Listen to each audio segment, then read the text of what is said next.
Con el economista Javier Cobos, hemos platicado en las últimas semanas sobre esta noticia en el aumento del nivel inflacionario, del nivel de los productos, servicios y mercancías que compramos para la vida diaria, y también las medidas que ha tomado el Banco de México para detener esta escalada inflacionaria que, de acuerdo con algunas notas informativas, pues representa la más alta o por lo menos llegamos a niveles de hace 20 años en cuanto a la inflación de nuestro país. Y se da a conocer una nueva noticia de que el Banco de México incrementó en 50 puntos su tasa de referencia, tasa de intereses, como la conocemos la gran mayoría, a 5.5% para este viernes. Y mi estimado Javier Cobos, que ya te encuentras del otro lado, pues tal parece que es una medida oportuna, una vez más, por parte del Banco Central, pero que algunas personas, y déjame contarte, ayer había unos mensajes por redes sociales, en Twitter principalmente, en WhatsApp, que advertían a los usuarios de tarjetas de crédito que pagaran inmediatamente cualquier deuda porque las tasas de interés se iban a disparar. Javier Cobos, ¿ante qué estamos? Muy buenos días. Buenos días, Luis Fernando, ¿cómo estás? Me da mucho gusto estar aquí contigo con todo y todo también. Excelente, mano, adelante. Qué bueno, qué gusto. Pues sí, efectivamente, como tú bien lo comentabas, en la reunión de ayer de la Junta de Gobierno del Banco de México decidió incrementar en 50 puntos base la tasa de referencia, que no es otra cosa sino la TIE, la tasa interbancaria, la tasa interbancaria de equilibrio, a un día. Decidió incrementarla del 5% que traíamos al 5.5%. Vamos a ponerlo un poquito todo en contexto para entender por qué la gente se pudiera espantar un poco de que tienen que pagar sus créditos ya, porque si no, las tasas van a disparar. Disparar es a lo mejor un término un poquito superlativo, porque en realidad es medio punto porcentual, no es poco.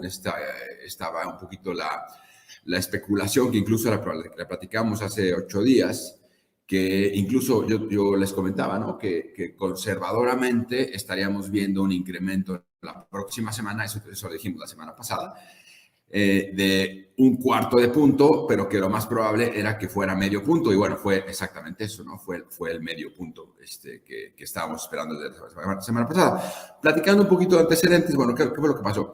En un comunicado del Banco de México desde el 11 de noviembre, vimos que la tasa se incrementó del 4.75%, ¿no? Si te acuerdas, al 5%. Ese comunicado fue el 11 de noviembre, que surtió efectos a partir del 12 de noviembre. Ya tiene 3 semanas más o menos.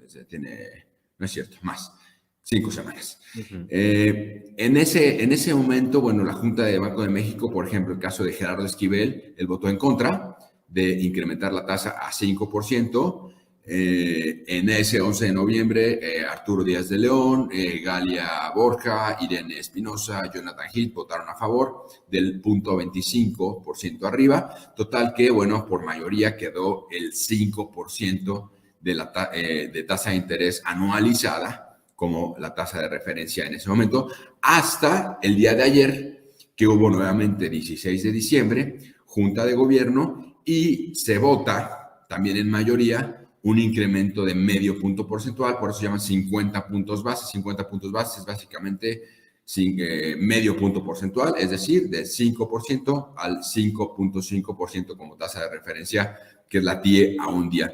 En este caso, Gerardo Esquivel él sí votó a favor de un incremento del 0.25, y el resto de sus compañeros, que ya mencioné, votaron el medio punto porcentual arriba. Por tanto, pues bueno, por mayoría quedó medio punto porcentual arriba. ¿Qué significa esto? El hecho de que las tasas de referencia se vuelvan un poquito mayores implica que los bancos, al momento de cobrar sus créditos, van a tomar una referencia ligeramente más elevada, y por tanto van a cobrar a sus clientes una tasa de interés sobre su financiamiento más alta. Es por ello que si la gente, en pocas palabras, se piensa endeudar ahorita, por ejemplo, con los regalitos de diciembre, pues que tengan mucho cuidado, porque en muchos de los casos puede suceder que si la tasa, a lo mejor en el CAT, que es el costo anual total del financiamiento que están adquiriendo, estaba en un X%, por el hecho de que las tasas se hayan incrementado en medio punto porcentual, puede haber algún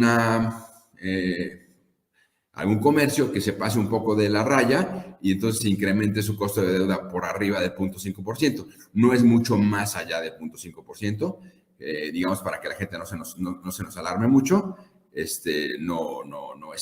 No está el caso, ¿no? Ahora, que efectivamente, como lo anunciábamos, el 5.5% es el nivel más alto que hemos tenido en el año 2021, sí, es cierto. O sea, en todo el año no hemos tenido un nivel tan alto como el 5.5%. Es más, creo que por ahí tengo una grafiquita.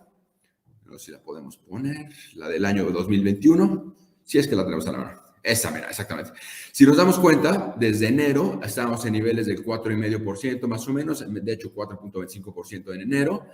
Y en el nivel más alto, que es prácticamente el día de hoy, inicia la tasa ya operando con el 5.5%. Bueno, efectivamente, si nos damos cuenta, sí, el año, que es enero 2021 a diciembre 2021, no ha tenido un nivel tal como el 5.5%. Sí, efectivamente, esa parte es cierta. Sin embargo, si lo vemos en contexto, nos damos cuenta que ese 5.5% tampoco ha sido uno de los niveles más altos de la historia en México. Podemos pasar a la siguiente grafiquita. Si nos damos cuenta, hoy nos encontramos en ese nivel del 5.5% que lo vemos hasta el final de la gráfica al lado derecho. Sin embargo, sí podemos también ver que en otro momento, por ejemplo, en el caso de la última vez que estuvo en niveles de ese 5% fue, por ejemplo, 5.5%, fue del 19 de mayo al 20 de junio de 2020. O sea, hace un año y medio más o menos, ya habíamos estado en esos niveles y bueno, no nos alarmamos ni nos cortamos las venas. La penúltima vez, esa fue la última vez que estuvimos en este nivel del 5.5%, fue del 19 de mayo al 20 de junio. Y eso lo podemos ver también en la gráfica, precisamente más o menos ahí a la altura de 2020, un poquito más adelante, porque es a la mitad de 2020, más o menos asemeja al mismo nivel, ¿no? Y de ahí para atrás nos damos cuenta que la penúltima vez que estuvo en niveles del 5.5%, que en realidad más bien fue 5.25%, fue por ahí del 12 de diciembre de 2016 al 20 de diciembre de 2016, que estuvo en 5.75%. En esos niveles estuvimos rondando en el año 2016, en diciembre, efectivamente, pero la última vez que vimos estos niveles fue recientemente, hace año y medio, del 19 de mayo al 20 de junio de 2020. ¿Qué implicaciones? Y un poquito, con esto ya podemos quitar gráficas, si ustedes así lo quieren. Gracias. ¿Qué implicaciones? Y es lo que hemos venido platicando siempre en estos segmentos. ¿Qué implicaciones tiene para el ciudadano de a pie? Efectivamente, cuando tuvimos el punto más alto de tasa de interés de referencia, fue, por ejemplo, en el año 2008, como lo vimos en la gráfica anterior, que traíamos niveles de tasas de interés de referencia de 8.25%. Ahorita tenemos niveles de 5.5%. Bueno, la diferencia sí son unos 2-3 puntitos porcentuales. Sí impacta. Y entonces ahora vamos a ver en qué impacta. Fundamentalmente aquí yo veo tres tipos de impacto. Uno, el hecho de incrementar la tasa de referencia incrementa el costo de fondeo de gobierno para sus proyectos productivos. Lo mismo que ya hemos platicado en alguna ocasión, el gobierno se fondea con instrumentos financieros en pesos. Si el peso tiene un costo por tenerlo más alto, que antes era el 5%, ahora es un 10% arriba, que es el 5.5%, significa que el costo de financiamiento para los proyectos de gobierno es mayor. Vamos a pagar como gobierno, si ya nos queremos llamar gobierno, vamos a pagar un costo de financiamiento mayor.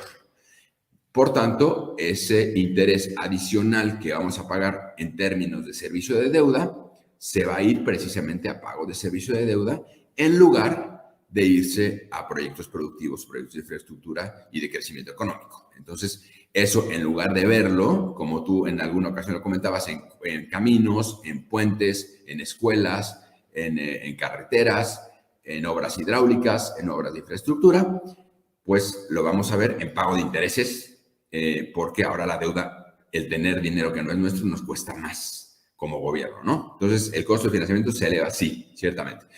Sin embargo, también es una medida de contención, tanto de presiones inflacionarias, por un lado, como de la fuga de capitales.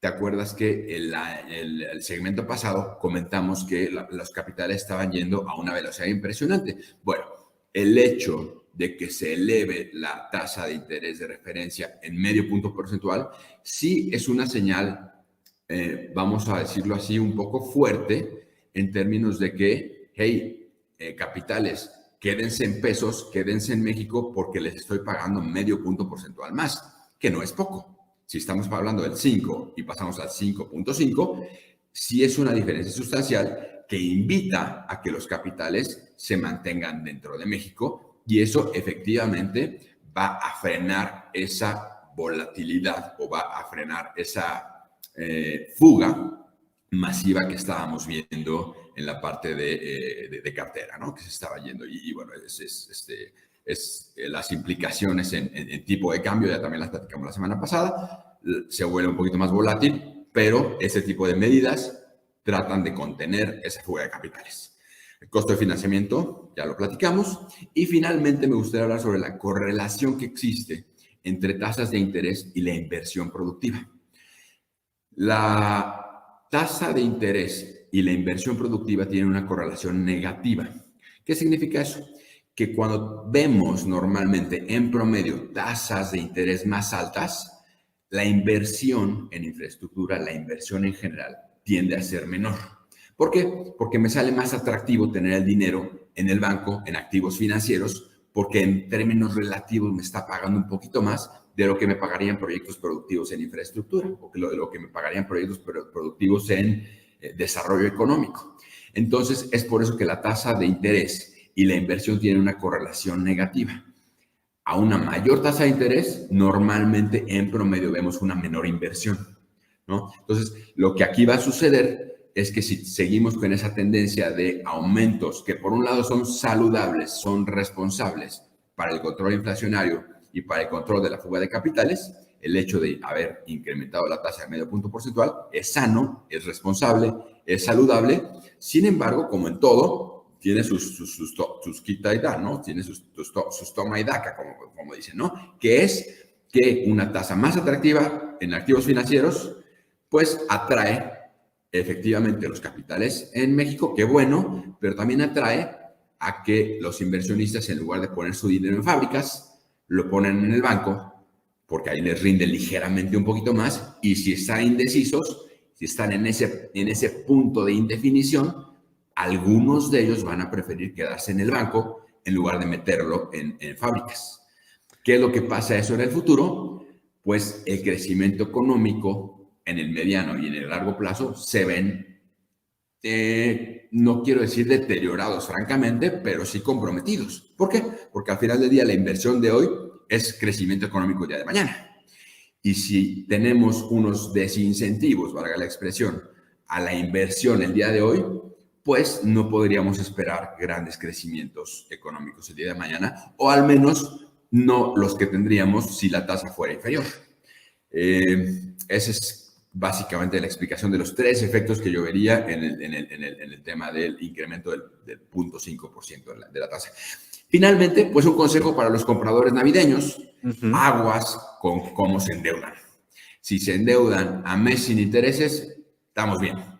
Pero si son sin intereses, pues el tema del 0.5% no les impacta en nada. Okay. Si se endeudan con mensualidades que generan intereses, ahí sí, mucho cuidado, porque sobre pretexto de que la tasa de interés de referencia es mayor, se les puede aumentar el CAT, el costo anual total de financiamiento, mucho más allá de ese 0.5%, porque de repente si hay agentes económicos que podrían en algún momento a lo mejor abusar y decir, bueno, la tasa de referencia es mayor, pues entonces pues así te cobro más. Momento, nada más es un 0.5%, no es más. Entonces, aguas con los que se endeudan y sobre todo los que se endeudan no en esquemas sin intereses, sino en esquemas con intereses. Ahí habría que tener mucho cuidado. Y nada más, finalmente, ¿Sí? felicitar a Samira Sánchez de SEMES sobre su intervención de hace un ratito, muy interesante sobre el tema de la distribución del ingreso. Efectivamente, por mucho que haya crecimiento económico, no significa que sea igual para todos. Entonces, mucho cuidado también con esa parte, porque el hecho de que tengamos escenarios de crecimiento económico no significa que sea parejo para todos, ¿no? Pues Toma, básicamente ese es el... sí. Sí, mi Perdón, estimado perdón, Javier, listo. como decías, toma y daca, una decisión importante, la del Banco de México, que tiene estas implicaciones que ya nos explicabas, y también esta advertencia para los consumidores, especialmente para aquellos usuarios de crédito. Y la decisión que toma, pues, este equipo directivo del Banjico, Javier, que pues ya sale. En enero hay un relevo. Y creo yo que la gran mayoría de los especialistas, de los economistas, de la gente de tu gremio, pues ha reconocido las decisiones que han tomado en cuanto a la responsabilidad de la política monetaria, más allá de la política económica que tome el Ejecutivo Federal, y un relevo que se espera para enero próximo.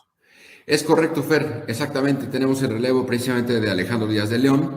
Él va saliendo y entra Victoria Rodríguez Ceja al frente de Banco de México. El momento en el que hubo ese cambio de nominación por parte del Ejecutivo Federal, ciertamente hubo mucho nerviosismo. La verdad es que lo que yo he podido observar es una persona preparada, es una persona con experiencia. Algunos columnistas manejan que no tiene los requisitos y la experiencia en política monetaria específicamente, pero bueno, yo creo que tiene un perfil conservador y yo creo que va a hacer un buen papel ahí también al frente del Banco de México, en conjunto con Gerardo Esquivel, con Galia Borja, con Irene Espinosa y con Jonathan Heath. Yo creo que pueden hacer muy buen equipo. Y bueno, pues vamos a ser changuitos para que toda la gestión del Banco de México a partir de 2022 sea exitosa.